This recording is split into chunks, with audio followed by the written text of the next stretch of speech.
Мециновиќ, ставот на вашата партија повеќе пати е истакнат околу ова прашање. Меѓутоа, факт е дека Македонија заглавува на тој пат кон Европската унија. А ако сме согласни дека стремиме кон стандарди кои што важат во Европската унија, од економски, правичнен, човекови и така натаму права, тоаш верувам дека и вие сте загрижени за тоа. Апсолутно, дури ми се... Иако го знаеме ставот за уставните измени, тоа не беше така, поентата. апсолутно, дури ми се допаѓа како го поставивте прашањето, затоа што пред се да се приклучам на честитките кои моите колешки ги упатија кон Албанија, затоа што во нивниот стремеж за евроинтеграција, тие генерално имаат популација која е про-ЕУ, која сака да се интегрира во Европската унија, така да ако ова се заснива на волјата на народот на Албанија, тогаш им честитаме во прогресот кој го имаат на овој пат. Од друга страна, во Македонија ситуацијата е малку поразлична. Самата наша популација е малку евроскептична од две причини. Прво, заради европските бюрократи, европските политики кои се многу тврди према Македонија и никогаш кај македонските граѓани не виделе дека има простор за компромис со нашите европски партнери. Од другата причина се партиите со кои јас денеска тука дебатирам и партиите кои владееле со Македонија, тоа се партии кои не ни дале резултати во поглед на европската интеграција, а тоа се гледа низ низата европски извештаи кои даваат конкретни замерки зашто ние не го продолжуваме европскиот пат, освен овие капитулации кои сакаат да се протнат. Албанија од друга страна... Добро, само малку ќе ве исправам. И според последните анкети, поддршката за ЕУ во Македонија е над 70%. Не тоа супер, некогаш ама беше таа опаѓа. 90%, тоа некогаш беше 90%, сега е опадната, меѓутоа се уште има едно огромно мнозинство кое што апсолутно. Само сакам да кажам, евроскептицизмот кај македонското општество доаѓа од овие две причини. Прво, не отвореноста на европските партнери во поглед на Македонија во однос на другите држави на континентот и нашите партии. Но сакам да потенцирам, Албанија има друг контекст. Албанија ги нема геополитичките притисоци кои ги има Македонија, го нема односот на соседите кои го има Македонија и кој го трпи Македонија, и друга страна Македонија се извинете, ама има национален консензус. Ние во Македонското собрание пробавме да донесеме резолуција за црвените линии на Македонија. Политичките елити во Македонија активно работат на сегрегација и на политички поделби на општеството кои се пречка за општествен консензус. Ова се гледа и преку францускиот предлог кој беше еклатантно одбиен во македонската јавност и сите партии 2 години работат на амортизација на чувството. Независно какви се нивните побуди, дали се благородни, дали во Европа не чека мед и млеко, тоа што тие активно пробуваат повторно да го амортизираат незадоволството и првичното одбивање на францускиот предлог од македонските граѓани, тоа го покажува. И за крај сакам уште нешто да потенцирам. Веруете, уставните измени немаше да бидат релевантни нашите влади да можеа да понудат решение. Еве сега ќе ви дадам пример, владата на ВМРО ДПМН и вреди и знам, ќе го намалува корпоративниот данок на 5%. Дали знаете дека во Европската унија постои универзален минимален корпоративен данок од 15%? Знаете што значи тоа? Дека фирмите кои се регистрирани во Австрија, во Германија, овде ќе плаќаат 5% данокот, а разликата до 15% сепак ќе ја платат во Австрија, во Германија, каде и да е. Тоа значи дека нашата влада буквално ги одлива средствата од буџетот. Затоа да поентирам, сакам да кажам дека и во Европската унија ние ќе идавме на многу повеќе партнери, како на пример Холандија која неколку пати наговестува едно вето заради корупција во Македонија и заради другите состојби. Ние едноставно да не одевме во трка кон дното со даноци и со други глупости, со етничка застапеност во институциите, а не вистинска реформа на администрацијата. Ние мислам дека ќе бевме поблиску на овој пат, а не да чекаме некои семокни уставни измени. Како контрареплика на тоа што го кажа колешката Ели Панова, всушност дека реално не го разбираме зборот консензус како што треба, или барем да имаме консензус околу тоа како би требале да го третираме овој збор, затоа што за вас консензус се гласовите кои ги добивте и со кои победивте, а за нас е консензус сите да се обединиме позади национални линии. Животот не почна и не заврши на 8 мај, животот беше и пред 8 мај, дури нас ни беше мило и ни беше чест да ја споделиме со вас битката кога бевме заедно на улици за францускиот предлог, но за да се одржи тој континуитет на ставовите кои ги имавме, треба да не се манипулира со граѓаните. А тоа е манипулацијата дека вие сега сте ставени во оваа ситуација во која не донесе СДСМ со која се согласуваме апсолутно и сега вие сакате да ја продадете причата дека ви се врзани рацете и дека само така се оправдувате да продолжите по нивниот пат. Од друга страна, многу има манипулации во врска со самиот почеток на владата, не знам какви резултати ќе дадете ако ветувавте намалување на администрацијата, па зголемивте администрација за 5 нови министерства, и сето тоа се вклопува во тоа што го кажав на самиот почеток, е дека нашите партии не можат да одговорат на потребите за интеграција во Европската унија, не можат да одговорат во борбата против корупцијата, не можат да одговорат во борбата против економската нееднаквост, и всушност сите економски политики кои ги нудат овие партии само не оддалечуваат од Европската унија, не приближуваат преку суштински реформи. Тоа ме инспирира дека ние всушност овде зборуваме помеѓу балансерот и законот за правична застапеност, тоест бираме каква шара ќе има ковчегот во која ќе го погребеме функционалноста на нашето општество. Просто затоа што не се зборува, и патем дека е една од најноторните лаги на владењето на ВМРО ДПМН, кој сега ќе озакони за правичната застапеност према етнички клуч, иако еклатантно лажеше дека тоа ќе оди во спротивна насока. Сега да се поентира, знаете како, од моето запознавање со општествениот живот до моето станување како пратеник, едно од најјасните работи во моето созревање во Македонија и сите граѓани е дека институциите се нефункционални. Значи институциите се неефективни, нефункционални, не можат да одговорат на потребите на граѓаните, не можат да ги задоволат потребите и да одговорат на целите кон кои се движиме.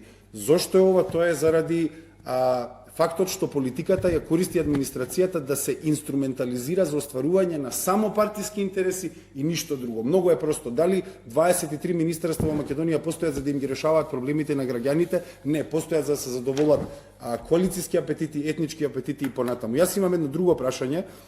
Ние зборуваме за балансирање на етничка припадност до институции, зборуваме за институции како пошта, пример, каде што нема скенери за пратки, па може да се праќа оружје по делови. За такви институции зборуваме каде што треба да се балансира етнички, или дали зборуваме за етнички баланс каде што имаме етничка група која е дискриминирана на ниво на расизам како ромите, кои ги нема во државните институции како што би требале да бидат според некоја правична застапеност, или па за помалите етнички заедници како што се власите, бошњаците, србите, црногорците, има феномен каде што компетентноста на тие кандидати не може да излезе на виделина, тоест тој ако е припадник на мала етничка заедница воопшто не треба ни да се пријавува, затоа што тоа место не е наменето за него, затоа што е влав, затоа што е бошњак или така понатаму. Јас само мислам дека треба да се забележи, за јавноста да и биде јасно, дека балансерот и етничката застапеност е инструмент за брокерство на моќ помеѓу двата кампуса политички, затоа што ние немаме граѓански партии, немаме идеолошки, имаме етнички партии, тоа се користи за брокерство на многу. Многу просто ќе се обидам да биде сликовито, албанските партии секогаш ќе бидат джуниор партнери заради самите бројки. Како джуниор партнер, тие пробуваат да ја подобрат својата позиција во склоп на владењето, па така преку овие инструменти секоја одлука во институциите има етничка координација, секоја одлука мора да стапи со политички консензус помеѓу партиите, едноставно ова е за брокерство на моќ, а не за вистински решенија, да не го узурпирам многу времето, се извинувам. Значи, едноставно, нити ја подобруваме ефективноста на администрацијата, ниту ништо. Благодарам. Многу краток коментар. Јас мило ми е што се случуваат вакви дебати, затоа што од оваа дебата може да се извлече дека на никој не му е гајле дека државната управа ни е умрена, дека имаме институции заради кои бегаат луѓе надвора. Гледате за што зборувам. Гледате за што зборуваме, човече, на крајот на денот се понашаме како да нема други етникуми во оваа држава. Како да нема други етникуми во оваа држава, едноставно. Значи, луѓе, нит за човекови права од позиција на власт, ниту за препукување меѓусебно, дајте да зборуваме. Се намалува ефективноста, има буџетски импликации, има економски импликации, влијае на социјалната кохезија на државата, едноставно на крајот на денот оваа влада како и минатата ќе има свој придонес во продлабочувањето на агонијата на нашите граѓани. Да, временски. Аме бе, колешке дојде ВМРО на власт, огрија сонцето на слободата на свој. Мај се разбуди Уставниот суд, мислам, не знам што ви е проблемот. Едноставно се разбуди Уставниот суд. Вие рековте нека биде буден и понатаму Уставниот суд, не е ништо спорно тоа. Се подметнува јаболко на раздорот во општеството, разбирам дека не во општеството, туку во коалицијата. Таму всушност е проблемот со раздорот. По тоа што го кажавте дека имало лошо законско решение кое сега е подложно на ваква одлука на Уставниот суд, дали тоа велите дека вие сега ќе направите устав, тоест закон за двојазичност кој нема шанси да падне на Уставен суд. Сега вие ќе донесете подобар закон за двојазичност и ќе воведете двојазичноста за да не падне евентуално на Уставен суд и да не ви прави коалициски проблеми, јас како што ве разбрав. Затоа што нашата поента Уставниот суд ќе одлучи. Така, ама јас така ве разбрав, на крај тоа се сведува. Ова можете да двојазичност беше разбирате нелегална и што сакате. противуставна, а тогаш ВМРО ДПМН очигледно дека ќе воведе подобра и полегална двојазичност. Абе, ајде сега така да ја разбрав навлеземе во приказната и тоа како е подпишан овој закон, кој го подпишал, дали има подпис од страна на председателот на државата и така натаму. Во самиот Многу феномен дебати, кој го но- дискутираме, многу е просто. Ние како партија имаме постулати кои се за задржување на унитарниот карактер на државата, нема никакви емоции, нема никакво нешто подлабоко од тоа и